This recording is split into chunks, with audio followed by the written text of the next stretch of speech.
श्री गुरुदेव दत्त।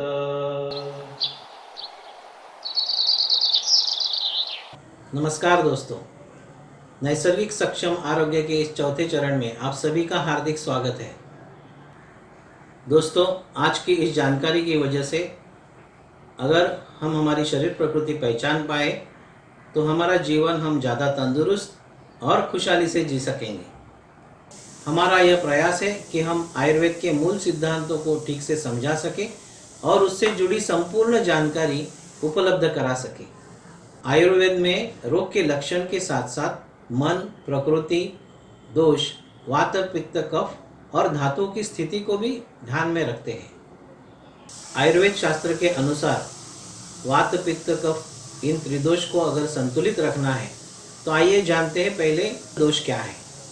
हमारा शरीर 5 तत्व जल, पृथ्वी, आकाश, अग्नि और वायु से बना है। शरीर का स्वास्थ्य इन 3 चीज़ों पर ज़्यादा निर्भर रहता है।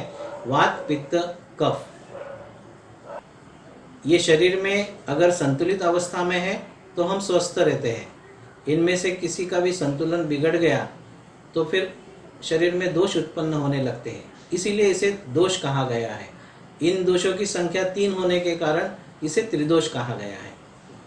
ये दोष लगातार बदलते रहते हैं। हमारे खाने जाने वाले भोजन, व्यायाम, नींद, यहाँ तक कि हमारे विचारों से भी प्रभावित होते हैं।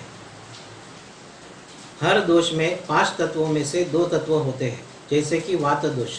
आकाश और वायु इन 2 तत्वों से मिलकर बना है। इन दोनों तत्वों के स्वभाव में गतिशीलता है, तो वात के लक्षण भी गति से जुड़े हैं।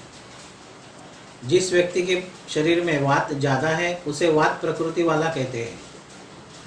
वैसे देखा जाए तो शरीर के दोष में बढ़ोतरी होने से ही रोग होते हैं। ये तीनों दोष खुद दूषित होकर शरीर में रोग उत्पन्न करते हैं। इसीलिए इन दोषों को संतुलित रहना ही स्वस्थ होने की निशानी है।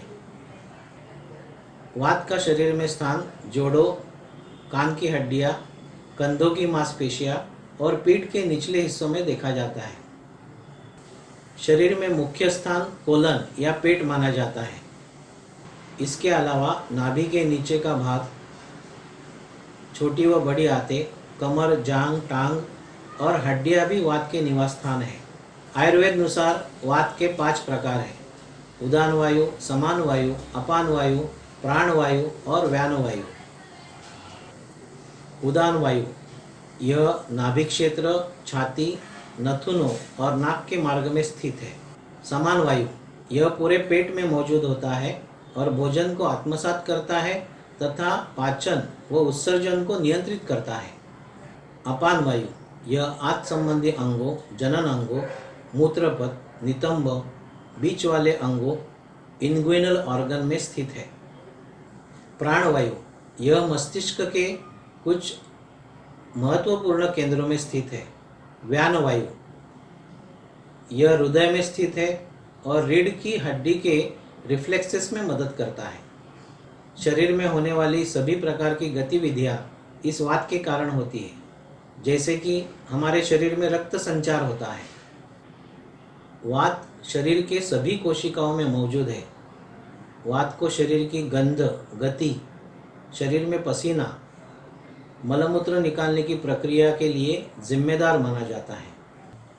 वात हमारी चेतना, बोलना, शरीर का तेज, ऊर्जा का स्तर, श्वसन नियंत्रण, वीर्य का तरल पदार्थ और मासिक धर्म प्रवाह को नियमित करता है। साथ में बच्चों के जन्म में मदद, नसों की उत्तेजना और वात के अन्य गतिविधियों को नियंत्रित करता है। दोस्तों, अन्य अंगों की तुलना में रीढ़ की हड्डी और मस्तिष्क में वात की मात्रा अधिक होती है।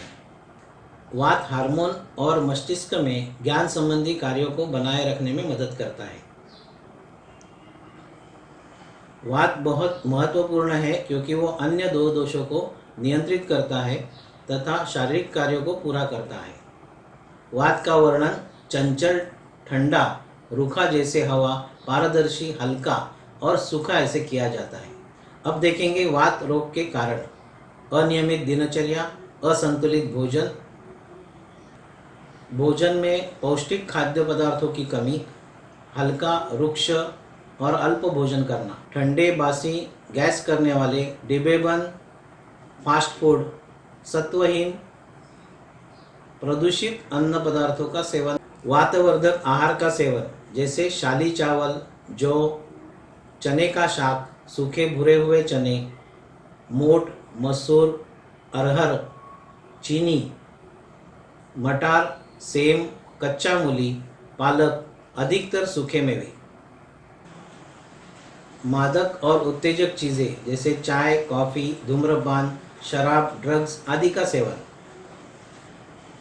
ठंडे पानी से स्नान करना या वर्षा से भीगना, फ्रीज का ठंडा पानी पीना, मलमूत्र समय पर न त्यागना या लंबे समय तक रोके रखना, शारीरिक श्रम की कमी या अति काम की चिंता, अनावश्यकता रूप से रातों को देर तक जागना, आवश्यकता से कम सोना, अधिक भ्रमण, बोलना, अधिक चिंतन, सहवास, अधिक उत्तेजित करने वाले टेलीविज़न चलचित्र का लगातार देखना तथा रॉक या रैप संगीत का लगातार सुनना, यौन गतिविधियों में वृद्धि और अधिक व्यायाम आदि। सामान्य वात स्तरों में न्यूरोलॉजिकल सिस्टम में बदलाव होते हैं, दुर्घटनावश किसी ऊंचे स्थान से गिरना और मर्म स्थानों में चोट लगना। अब हम वात प्रकृति के लक्षण जानेंगे। शरीर में जब वायु तत्व सामान्य से ज़्यादा होता है तो उसे वात दोष कहते हैं। रोग आपके शरीर को शाम के समय या देर रात तक परेशान कर रहा है तो उस रोग का कारण वात दोष है। ऐंठन, पेट के, शरीर में तेज दर्द, वजन का कम होना, चेहरे पर झुर्रियाँ, पतली और नोकदार ठुड्डी, पतले मसूड़े और दांतों की बिगड़ी हुई स्थिति, त्वचा का रूखा, सूखा और बेजान नजर आना, भूरे रंग के साथ सूखे बेजान बाल और त्वचा, कम सहन शक्ति और मोटापा भी वात के कारण होते हैं। शरीर में रूखापन गुण होने के कारण भारी आवाज। इसके अलावा होठ, जीभ, सिर, हाथों और टांगों में अस्थिरता ये वात के मुख्य लक्षण हैं। धातुओं का क्षय के कारण शरीर का सूखा और दुर्बल होते जाना,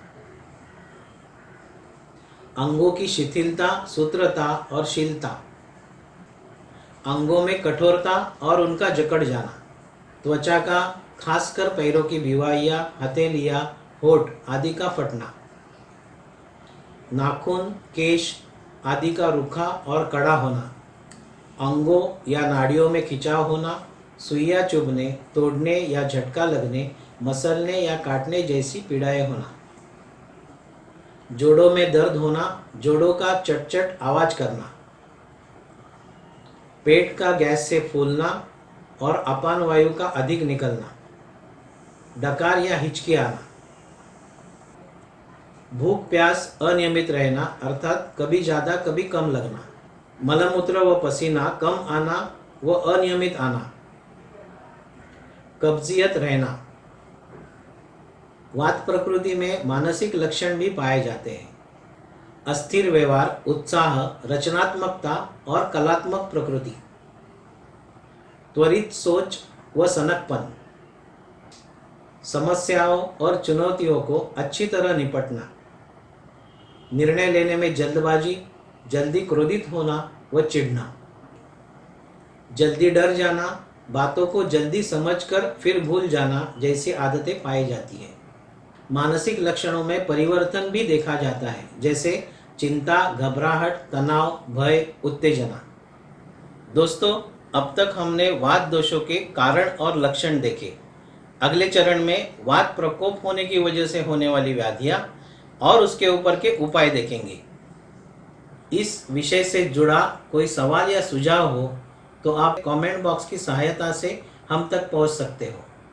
दोस्तों, मानवी शरीर की वात, पित्त, कफ प्रकृति की पूरी जानकारी आप ज़्यादा से ज़्यादा लोगों तक शेयर करें और इसे सब्सक्राइब भी करें ताकि आने वाले नए विषय आपके पास जल्द से जल्द पहुँचे।